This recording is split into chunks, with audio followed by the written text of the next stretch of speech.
Travis, welcome to your home away from home here at the McKenzie Market Alumni Center. And, one of the first buildings on campus, a lot of history in this place, and we're proud of it and always love it when alumni come back and get to hear their stories. But tell us a little bit about your home, where you're from, and how you came to Tech. Well, I was born in Abilene, and I moved. My father's family was a old West Texas family, and they were in the oil business and the oil parts business. My grandfather owned Firestones in Abilene. Okay. My mother and my father met at UT. I know it's sacrilegious to say that here. And her family's from Dallas. So we lived in Abilene until I was about third or fourth grade, and then we moved to Dallas and Lake Highlands. And then I got a baseball scholarship here, and I loved every minute of it. Yeah. I stayed for 5 years and hung out and even coached for a little bit.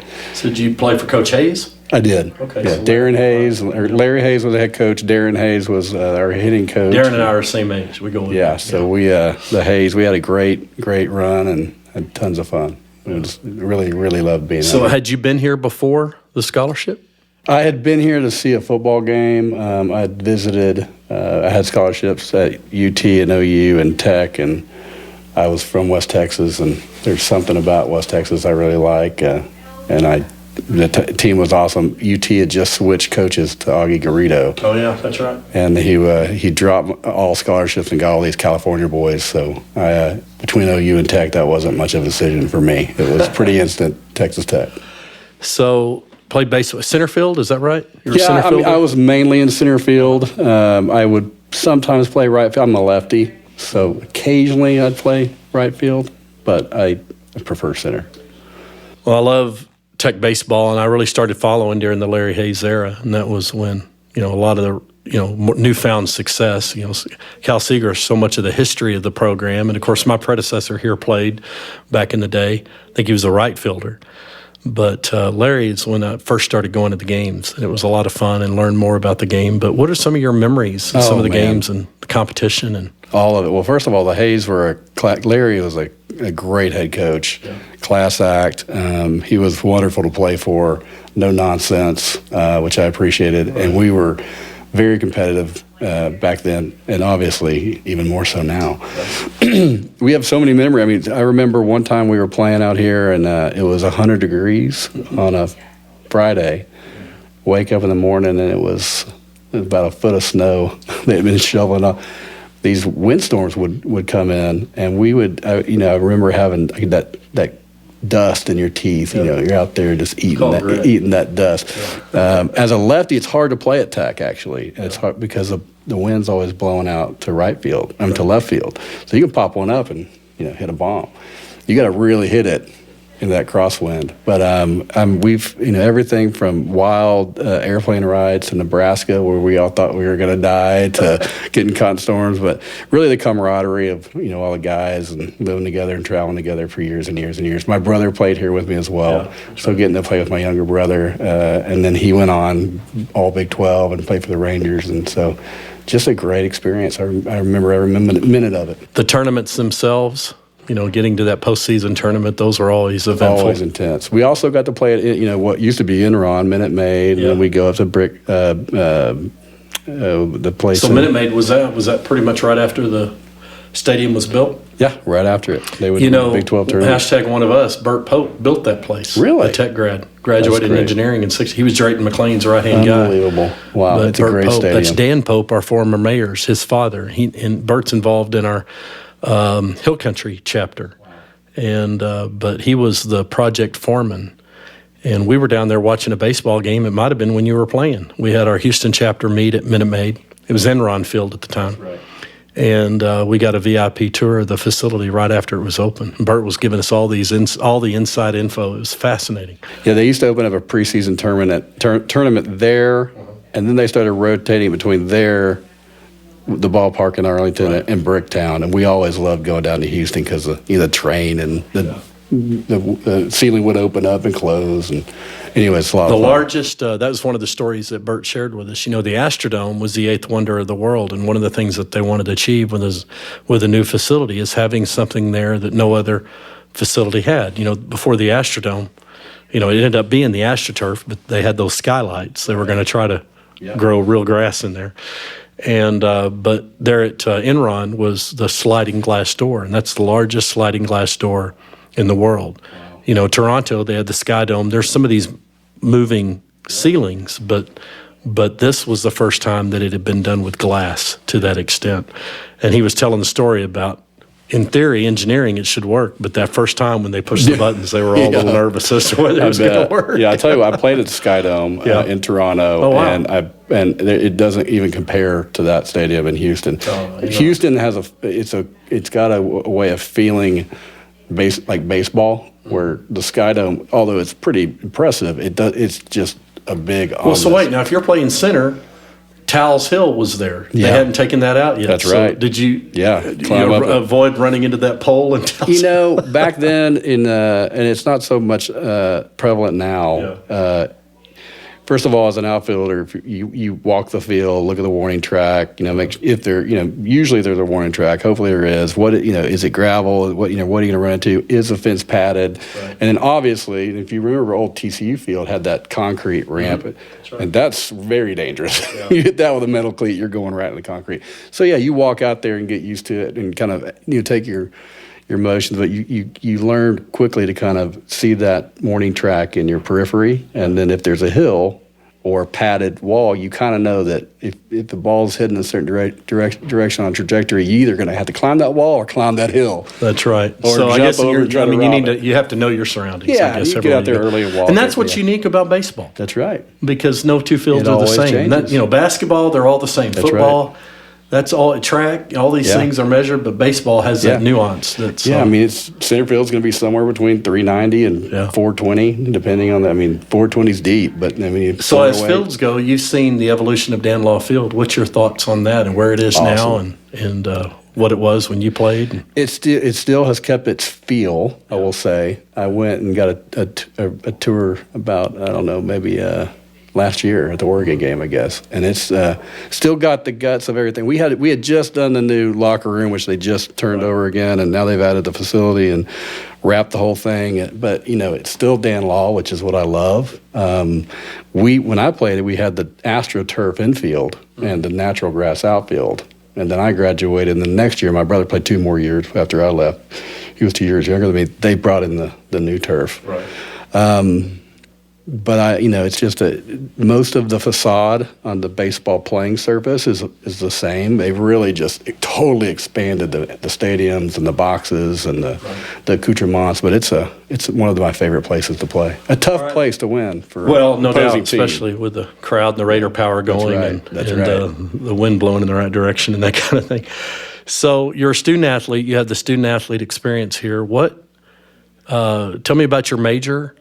And some of your experiences on the Texas Tech campus specifically, what are some of when you come back home, where does the nostalgia kick in? What resonates with you? For me, I was going to be an architecture student, and I quickly figured out that as a scholarship athlete with traveling as much as we did, that wasn't going to work out. And people literally used to sleep in that building trying to get their projects done. Architecture, right? So I got into design communications, which is adjacent to that building. We were in that building a lot, but those are also long hours. So I was towards the last couple of years of my career, I was captain. But our commitment from an education standpoint, I had to maintain not only for the baseball team, but to stay in my major above, I think about 3.7, right? Because it was so much demand to get into that school. And our projects took a long time, and we started at 8 in the morning, and we didn't finish till about 12:30 or 1, and that's just because the classes are 2 or 3 hours long as you got deeper into that major. Well, baseball started. Most guys reported in like 11:30, 11. We're warming up, and we would inter squad, and so I was historically late always to inter squad, and the players would always razz me. Coaches knew I was good, but I didn't get to stretch and warm up. So I'd just go up there and run out. But I remember leaving getting out of class, looking at the time, inter squad's about to start, and just bolted across. Right. Just bolted across. And a lot of people knew my brother, and they were like, why is Tanner always running across? But I didn't hang out and mill around. I was either in my my classroom or at the baseball field or in my dorm. So they all thought it was Tanner running across, but it was me. It was me. So you eventually changed? Changed majors? Yeah. No, I stayed the whole way through. The whole way on the that? whole way Okay. through. And my current business partner graduated #1 in the class, Curt. Okay, yeah. Not you, Curt. Right. I was, Curt Hale. So Curt, he carried the flag, and we've been business partners for since 1999, right. 2003. Yeah, long time. You went from here straight to Dallas. What happened right after graduation? And So right after graduation, I headed to Amarillo and played baseball for the Amarillo. that's right. Yeah, you had For the Amarillo baseball team out there. It wasn't the Sod Poodles. It was called the Amarillo Dillas back then. the Dillas. Yeah. The Dillas, yeah. It was a blast as well. I had a lot of fun. So the rivalry with the Crickets, did that resonate with you? It did a little bit. And we also had I don't know if you remember the Fort Worth Cats were out there, which that stadium has been left for totally abandoned, which is wild because it was brand new and super nice when we. But yeah, had a lot of fun, and then I got into marketing head on, full scale. I was doing so I built Cricket's website here and in Baylor. I was just taking odd jobs building websites on the bus just to make ends meet and have a little money to take my girlfriend out. But So a little side job on the bus, making good use of bus time, that's right, doing some of this other stuff. Wow, that's fascinating. with the laptop. All right. Yeah. Lead us into the companies that you developed and how you got into what you're doing and where you are now. So during pro ball, we had even more bus trips, and these were longer. At least at Tech, we would fly occasionally. In pro ball, we shared a sleeper bus with the Amarillo Gorillas, Okay. and you had a slot, and I just spent my time, building websites and doing marketing stuff, which was my major. Right. For Texas Tech, we had won a Texas Tech account. Curtis and I had entered a competition. We won a Texas Tech non-smoking campaign. Right. And so we were doing that, and we were running stuff for Crickets and bars, Chimneys, and whoever else that we had at the time, just building marketing stuff and websites. So did that for about a year or two, and then Curtis and I moved to Dallas, and there was a guy there named Ben Jenkins who he played for the Phillies, and he went to Lake Hans about 10 years my senior. Yep. And he started a big marketing firm in Dallas, and our parents knew each other. We both went to Lake Highlands. He had an incredible baseball team of guys who had played professional baseball, but had this sort of semi-pro retired guy hardball league. Jeff Staubach's son, Roger Staubach's son was on it. Ben Jenkins was on it. So anybody that got released from pro ball or was pretty good and playing at Big 12 level and went home for the summer in Dallas, he was always trying to grab that extra ringer, if you will, very competitively. Keeping them in the game. Keeping them in the game. So he sort of ceremonially gave me an internship at his advertising agency. Oh, okay. Sweeping the floors, basically, bringing him coffee and whoever. So I worked my way over about 7-8 years from sweeping the floors to partner, and was a creative director there for a long time, and he took me under his wing as my mentor, and I learned a whole lot working there for years. So what led to Tronic? So I We're worked in there this for, Tronic thing now. What does that help explain that to people? We're in a partnership now with the Alumni Association with Tronic. Very excited about that, but help people understand where that comes from. So when I worked at the agency in Dallas, I was handling huge brands like Peterbilt and building websites and doing marketing. Then in 2007, I started a company called The Old State. I started building, it was essentially my own agency that I started with Curtis, my business partner from Tech. And we spent the next decade and a half learning and building marketing automation and technology for companies, implementing their website, the CRM, running campaigns, delivering what we call ROAS, return on ad spend. And we got really good at that, and we did that for years and years and years. And just like anything else, things get smarter, faster, and better. We used a lot of what we learned over the years in marketing automation and CRM and what people call funnels or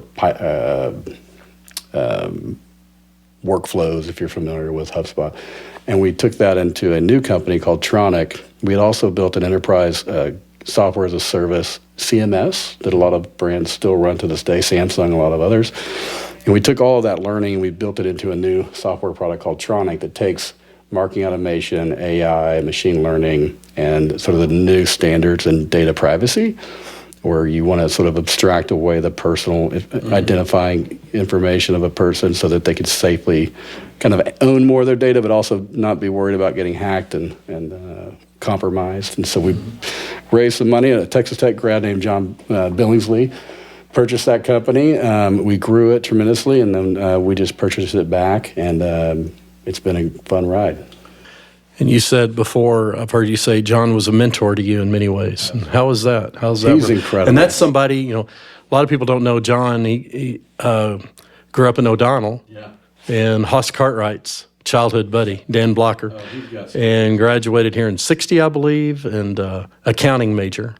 Very good with numbers. Brilliant. But how was he helpful to you? In so many ways. So John Billingsley he's a savant in many ways. He sees the world in numbers. Right. You know, I'm a very visual guy, but John is, you know, he's been an entrepreneur from birth. Really, I think he was selling hogs when he was 6. So John, I went in originally I was raising capital for Tronic. I was about halfway through the capital raise, and I went in and pitched it. And so if you don't know John, John's 83. He's a West Texas. They call him the Wizard of Wind. All those. I mean, he was running the second or third largest wind company, and he kind of cracked the problem out here in West Texas with, you know, sort of getting these windmill farms kind of going. You know, one guy on one side of the fence would have one, and he's making, you know, X amount of money per month. The guy, you know, across the barbed wire fence isn't getting paid anything. So what he did is he co-opted them. Yeah. And then, you know, fast forward 15 years. And as I understand it, really built trust with a lot of the local communities, going and meeting with him, talking about the new dynamic and his approach, and really helped all of them. And somebody who grew up in a rural environment, I remember when he shared with me that he wanted these people that were living on ranches and farmers to not have to leave the ranch and the farm if they didn't want to. Yep. And when I got acquainted with him, I didn't realize, but he told me the story. He was actually the president of our Midland alumni chapter back in the day, back when Wayne James was the director of the association. So he had a prior history with the Ex-Students Association before I was privileged to meet him in my first year back in this role. And obviously he was very helpful to the association. But he's brilliant. He brought wind, and kind of to your point, because he went from oil to wind to solar. It's kind of the tri-global industry. That's right. You know, before and GBD. he's one of those guys that is able to kind of skate to where the puck is heading. Mm-hmm. He was running cable through, you know, West Texas farmlands before anyone knew they wanted color TV. He was in the renewable wind energy before anybody else was. Wow. So he had 13-year, you know, vision to see that was coming. And then he made it to where everybody got paid in a municipality if the wind farms would go in, and that was what really turned loose the ability to kind of do what happened on West 84 out there. But anyway, when he acquired our companies, I didn't know him well. I was getting to know him, and we obviously had a lot in common with tech and being from West Texas, and so we'd talk. And I'm also a fan of history, and he's just fascinating to learn from. But his ability to read numbers and read a business plan, and really, I mean, he's an ex-IRS auditor. Mm-hmm. He's an accountant. I mean, it's like speed reading on steroids. He can take a 100-page model and just and go, it's right there. Right. You made a mistake. So he taught me a lot. Savant is a good word. He's a savant, and I'll be eternally grateful to him and his family, but he's a great Texas treasure. So he acquired your company, mm-hmm. and then I guess helps and mentors and helps cultivate to get to the next step as to where you're at. He invested in the technology, but helped us build out the team, taught us, you know, a lot about what we didn't know as it related to scaling and growing pursuant to a much larger vision. And I've been doing some pretty big vision stuff, but, you know, energy deals are 10-year big vision deals, and he taught me a whole heck of a lot. And he's a great So you have guy. a lot of partnerships in play. That's right. Before we came on board, and looking forward to the work that we're going to experiment with and do with our audiences. But talk about some of the partnerships that you've had and that you've worked with. So I've been actually spending a lot of time traveling, so I'd never really traveled the globe until last year, year before. I mean, I've gone places, and, you know, but spent a lot of time in Singapore and Saudi Arabia, and these places that I'd never really imagined myself being, deploying this type of technology. We're seeing, Vogue, for instance, in Asia, they have a large base of members and advertisers that we work with Tronic, and so I've been spending a lot of time over there. Our technology helps drive engagement. And so really any brand, any membership, any consumer base or contact base, any affinity group, and so we work with anybody who has a big data lake of customers, and they want their customers to do things. So you can imagine our industries that we cover are pretty wide in the sense that there's a lot of businesses out there that want their customers to do things that they want. So you say engagement, that's a buzzword these days, and it's interesting. And I've talked to our team about this. You have marketing, we have membership, we have engagement, but engagement seems to be the overall umbrella. It can be measured in a lot of different ways. There's metrics within the alumni profession, the engagement metric. When you say engagement, but what does that really mean? What is it we're trying to achieve? And for you personally as a Tech X and coming back, you have a level of engagement. Right. But how can you define the word as to what we should think about as to what it means to have somebody fully engaged? That's a great question, and it's a little bit different for every brand. And when I say brand, whether it's a government, a city, a retail brand, a F&B brand, a hospitality brand, an alumni association, they're all brands. People are glomming around and becoming a part of a community around a certain affinity topic. It could be fandom like tech or an alumni association, et cetera.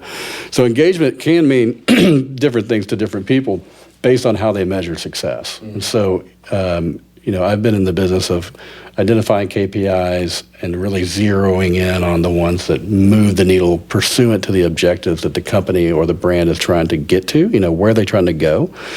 And there's a lot of vanity metrics that don't necessarily matter.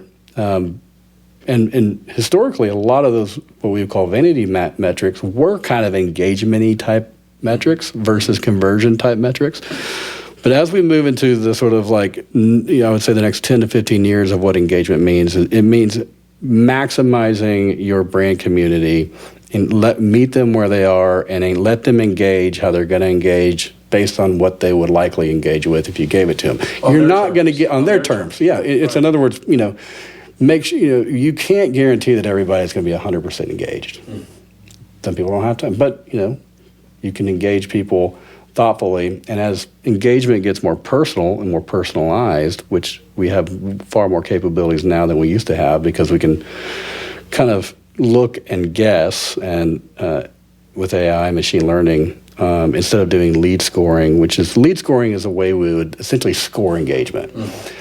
Lead scoring in simple terms, when we did it manually, was if you send something and they open it, plus 1 point. If they don't open it, minus 1 point. Okay. It's a little more sophisticated than that, but every single thing you would do, you would say, if they engage, give them a point up. If they didn't, that's how you could stack rank an audience based on engagement. So you'd say if they're, and some people call it likelihood to close, but it's a lead score. So it's dynamic lead scoring, dynamic scoring.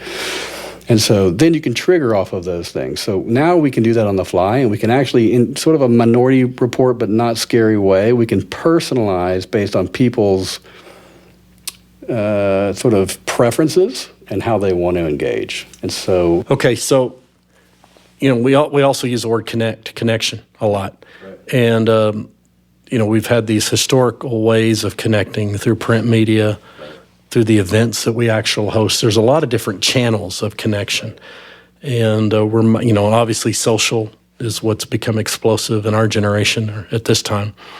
But what about digital channels of connection? I think that's where you're going with this, different ways to be able to connect with people more efficiently and more effectively on their terms and their channels and their interest. Right. So speak to that a little bit. Yeah, I remember it's funny. So living through Web 1 and then Web 2 and Web 3. So Web 1 was kind of the AOL disk that goes into your machine you'd put in. We call it the read-only web. So read-only. Web 2 was... I was a CompuServe guy. Yeah. Okay. CompuServe, whoever. But it was... I got my coasters. Essentially, it's a machine sitting there. You got, you're updating it. It doesn't syndicate.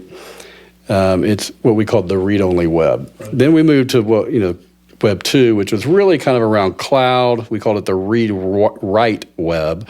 Cloud, social media, advertising, this idea of like post it here, syndicate everywhere, if you can imagine. The problem with that is the internet was really meant to be secure at default, and it was meant to be anonymous to a degree at default, and then all this data kind of got sucked up into this vortex of like these 5 or 6 big players. Right. And so when you think of Web3, you're really moving into this read, write, own. And when I say own, it means that it's really a computational way to refactor and redo the way data is handled. And so rather than brands, every time you fill out a form and every time you register and every time you buy something, each of those touches goes into that brand's database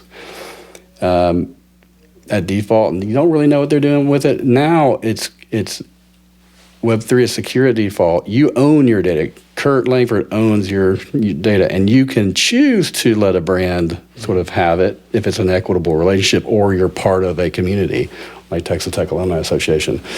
And then there's this sort of kind of resetting of like what an equitable relationship is. If you decide one day that you don't like Nike, then you should have the ability to kind of back away and and so these new capabilities give a different sort of sense of ownership that is just not possible. And through that, the idea of headless and omni-channel, which these are big words and kind of weird words, but the ability for you to connect and have an experience on any device, pick up my phone and you can log in with your biometrics. It knows you and it's your account and it has all of your stuff in it. And that is really where the future of technology is going, and the future of digital engagement. The ability to walk into a hotel and feel that you could connect. And it's almost like a personal portable computer that you can kind of turn on any screen.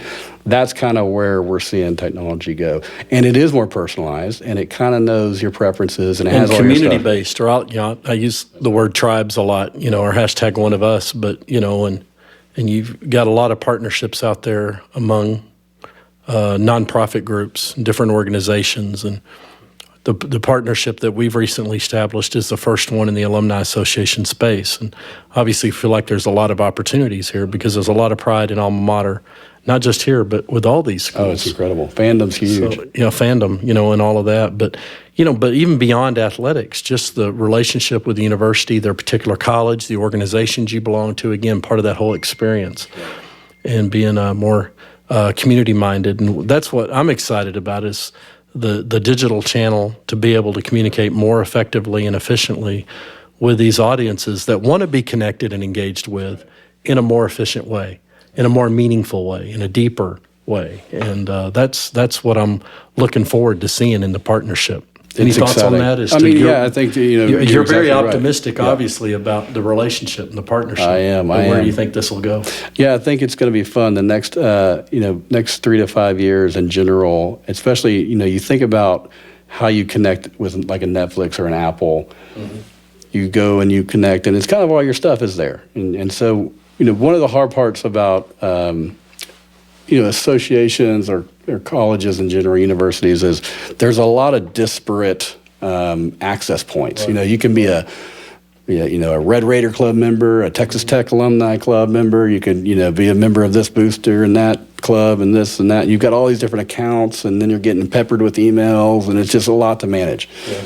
So the idea of having if you can think of it from the alumni's perspective, from your perspective, if you had it kind of consolidated into a Texas Tech account that just knew you, kind of like a Netflix, and you log into Netflix on it, right. and it's an easier way. That's really what we're seeing in the retail space and a lot of these big brands, where they can unify data sets into and abstract it into like an account that is not giving away your personal information, but it knows the type of engagement that you're likely to do based on what you've been doing. So in other words, I like action movies. You like sci-fi. When you log into Netflix, it's the same inventory. Mm-hmm. It's just resorted in a way that you're likely to engage with it in a way I'm like. So that's kind of what we're seeing out there. It seems to me, obviously, a lot of channels, a lot of communication, a lot of white noise, But I feel like the more efficient we become, there's plenty to go around. There's an opportunity. People want to be engaged on all these fronts and everything. And to the extent that we can become more efficient, people can find the channels that they want to be involved in, give back to, be involved, be plugged in with, whether it's relational, whether it's entertainment, whether it's, all of these different aspects that they're looking for. What I've loved about, as I have in my office here, every Red Raider has a story. And I felt like, the Texan, our alumni magazine, is in its 75th year, been telling these stories since 1950. And I've often said, we can't tell these stories fast enough. Yeah. And, the opportunity to maybe tell some of these, what we're doing here today is kind of a new approach. How do we, having a conversation and telling in a story, and maybe people hearing Travis's story that they would never read in a magazine, but maybe actually listen to and watch it. This idea of journeys, Techsan Journeys, and what we're exploring with you all. Stories are journeys, in a sense. We all have our individual journeys, and sometimes we leave Tech, we leave Lubbock, we come back, and I get the benefit, obviously, people coming here to the Alumni Center haven't been back on campus in 20, 30 years, and it's emotional for them. It is. But this is home. Yeah. This is home. There's those of us that live here and are here around, we take it for granted. But journeys take us in and out, within our careers, within our families, whatever the case may be. Stories, journeys, speak to the Techsan Journeys concept and what we're looking to achieve. So what I love about technology is when it actually, the rubber meets the road and it can be used and used easy. I think the iPhone was a moment where your grandmother, your kid could pick it up and they could use it. It's an incredibly complex piece of technology. Right. It's incredibly complex. When you study marketing and you study funnels and you study, and I've been in the business of advertising and agencies and blah, blah, blah, blah, blah. At the end of the day, you're building what we used to call customer journeys or consumer journeys or user stories. Yeah. Those are kind of the user story, right. Customer journey, consumer journey.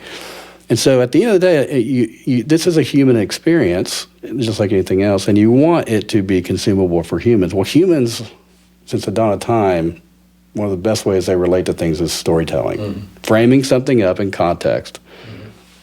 Starting somewhere in the past, bringing it up to date, and talking about applicability to that person. What's so fun about, coming back to Tech, and even my personal journey from leaving Tech, and I was immersed in Tech, make no mistake. I was doing just about everything you could do on campus, playing in a band, playing baseball, working, building websites, but I was doing a lot. And my parents, and we were all, everybody was into it. And then I'm in Amarillo, and then I quit, and then baseball, small family, bills, and there's kind of like this, you got to get down to life, and then they reemerge in the mid-30s, So I love the idea of that connective tissue, telling these stories, having a place for everybody that's, and also helping folks, kind of transition through different parts in their own journey, which is that's super lifestyle change. If there was the business network, right when I started selling as a 23 or 24-year-old, 25-year-old, my first job was selling, whatever it was. Heck, I would have for sure gone to the business directory and gone to Raiders first. I'd be like, hey, I play baseball at Tech, and I'd like to sell you whatever. So I think that those are really exciting. Yeah, that's, I think that might have helped my numbers, But I'm excited about telling those stories, and it is just, I think every college probably has this, but there's just so many fascinating stories. John Billingsley's story is fascinating. I don't know if you've got his book. I'll send you a copy, but there's thousand of those. He was kind of off the map. Yeah. And that's what's fascinating. We're talking to him. It's like, oh my gosh, look at what all's happened and how much success he has had in that story. And of course, we featured him in the Texan. Yeah.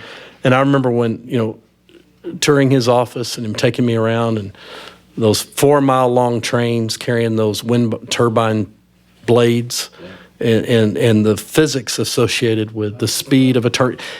He's a numbers guy, and he's sharing all this. And I remember thinking, oh my God, we have to share this story. I know our alumni would love to hear this. But I was fascinated. Here's a guy in his 80s, and we've just kind of lost touch with him. But he's been very, very busy and been very focused on his journey. But then that journey came back home. Yep. And I'll never forget, Travis, when he came back and over at the pavilion, and we had a kind of a mini press conference with him and everything. And I remember him calling over, and he was, I wouldn't say he was crying. He had a little West Texas in his eye. Yeah. Look, that's just wind. And he was dust. but he looked at me, he said, "Thanks for reconnecting me to my alma mater." And that was special. Oh, yeah. I'm in midlife, but I'm trying to imagine what about later in life. And, some of these things, your home becomes more valuable to you over time. Oh, 100%. And that, I'm thinking all of these journeys, every Red Raider has a journey, right? And I'm just wondering, what the impact will be of being able to telling these journeys or sharing these journeys, telling these stories more effectively and efficiently, not just for the sake of those people whose stories are being told, but for their family members and for their friends. I think you're a fan of Donald Miller's Story Brand. Oh, yeah. And that's been a big, I've read that several years ago and been sharing that with our team, but the value of making people heroes in their own stories. And that parlays well in the mission of the Alumni Association, because that's what we're about, is celebrating the stories, our own people. Yeah. And how we can do that more effectively. And who better to support you than family and we Texans, we support each other and we connect each other, and it's not all going to be you interviewing everybody. Right. But as you build community and as we kind of grow this community, this stuff starts to take on a life. Stories are told in different ways. That's right. Yeah. Right. That'll be interesting. Yeah, it's gonna be anything else you'd like to share, or anything as far as? I'm always just happy to be back in Lubbock. I'll be down here a lot more during baseball season. I know you're catching games. Big fan of Kegel Steaks. Love We're Kegels. I was hoping to get there tonight, but they were closed. They're closed on Monday. Triple J's or whatever. But we'll have to get on to John. I sort of called him and see if he'd open up for us and everything. That was the place to be. We'll get you down to the Depot District. Travis, thank you. Thank you for your support of Texas Tech, the association, and all that you've done, and it's so exciting to hear your story, and looking forward to partnering with you and working and taking all of this to the next level. We're excited. All right, thank you, Travis. Appreciate it. All right, good luck.